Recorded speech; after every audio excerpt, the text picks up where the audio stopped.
So included in your packet board is a review of the material that was presented to the work session.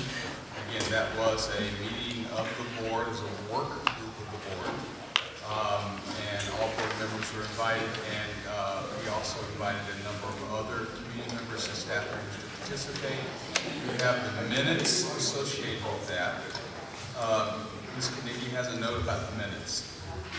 Yes, on the top of page 4, I believe there's a correction, and it's a reference to what Mr. Maloney had stated during the meeting, and I would like to see if he would be willing to, I spoke with him, and I think we need a correction to the minutes on that particular, it's the very first paragraph, okay? Yes, the first sentence on the top of page 4, we were discussing the use of state facility grant money. The minutes reflect that I had stated the state facility grant had exactly the same criteria as the bond, and that is not correct. The state facility grant has not the same criteria as the bond. In fact, it is meant to be used for things in addition and supplemental to what the bond can be used for, like computers, like equipment and furnishings and other things. And those are funds that the board has far more discretion in how they're used, and the minutes should reflect that. I may have hiccuped. I doubt Ms. Sasser got it wrong. Okay.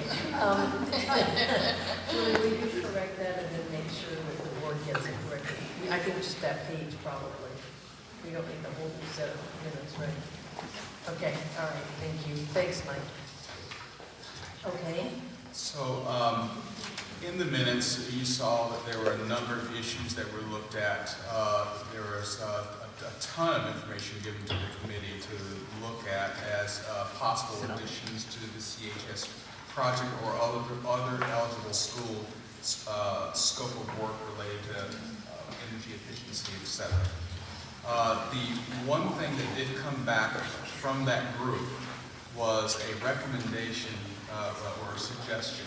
Again, when the board established the group, it asked the group to explore the idea and make suggestions back to the board. So, suggestion or recommendation, whichever word you choose to make, was that they recommended that the board consider going ahead and applying or having the staff seek renewal of a conditional use permit so that the modulars could stay at Central High School. That was the group's recommendation or suggestion.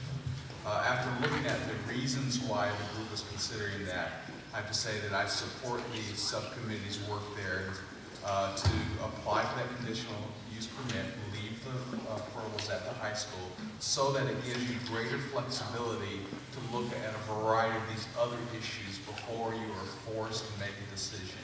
If you actually sell or move the portables now and don't keep them in place, it's going to force your hand to make a host of decisions that you may want to, and I suggest that you do, want to spend a little more time studying and reviewing before you're forced into making those decisions.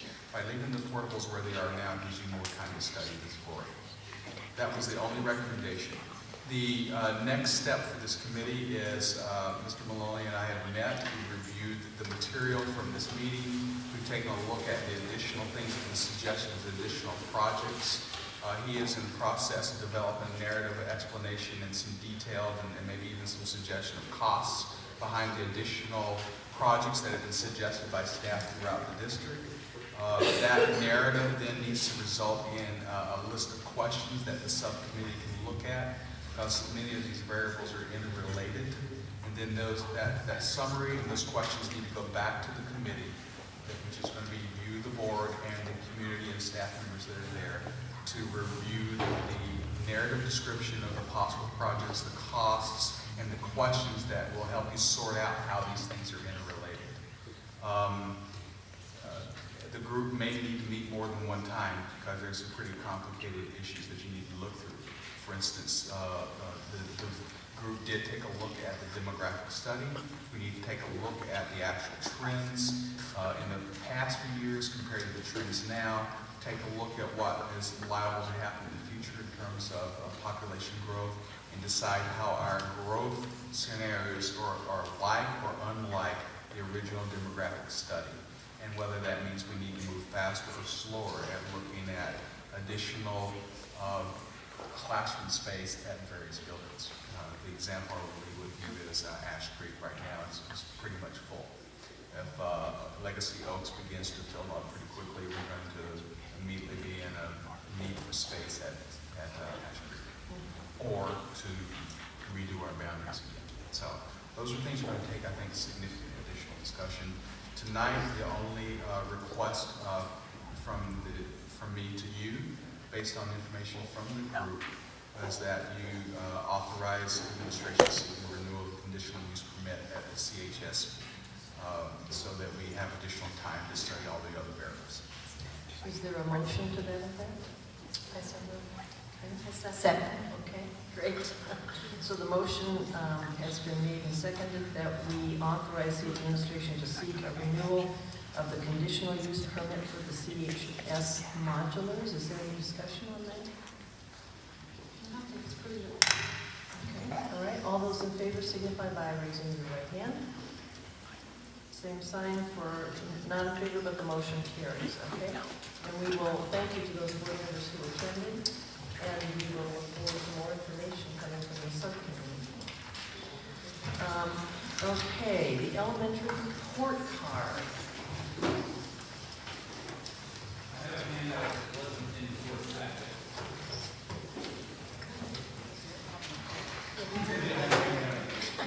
That was a tree stand.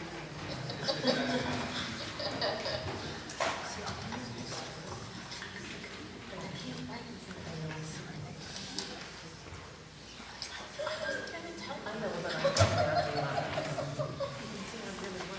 Yeah.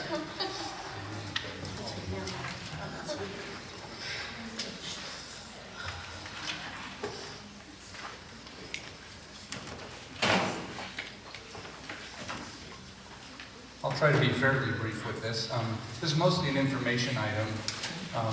Some of you have, I know Sarah has an elementary school student, so she's had a chance to see this. The grading period just ended. We're on trimesters for our elementary schools, and a project began actually more than a year ago in terms of looking at could we do something different with our elementary report card. As you may know, it was an NCR form. I have a copy of it there in the third page or second page at the top corner. And basically, it was an okay report card. I mean, it lasted. It's was around for several years, and people seemed fine with it. The issue was that a couple of issues. One was, of course, NCR paper and having the tedium of filling them out by hand. The other big issue was that they really focused strictly on progress, on where kids were in progress, and it didn't speak specifically to what their skills were. And that was really the rationale for trying out, looking for something that was different. So my predecessor, Jan Joe, did a lot of research, looked around the state at different models, and what we stumbled upon was Sutherland School District, where a former administrator from Central, I'm forgetting his name right now. Oh, that's John Leahy. Leahy, yes, I met John before. John Leahy was the superintendent, and so we borrowed Sutherland's, with their permission, we borrowed their format and then played around with it, and I think we haven't sent them a copy of our revised version, but I think the committee met several times over the summer and last spring, and came up, vastly improved it, thank you. So, I'm not going to walk through the process. Let's just jump right to the report card, which is the second handout you have. And that is, and I realize that it's pretty small print, and we were trying to save paper and get it down to 2 pages. And so it is a little tight, but what you see there is just a sample report card for a 4th grader, and I'll walk you through a few things on here. So you'll notice in reading, at the top it talks about there's a goal for accuracy and then a goal for fluency and comprehension. This was one thing that was a little tricky to communicate to parents and to teachers as well, those that weren't on the committee, is that the goal is to be achieved at the end of the school year. So basically by the end of May, we expect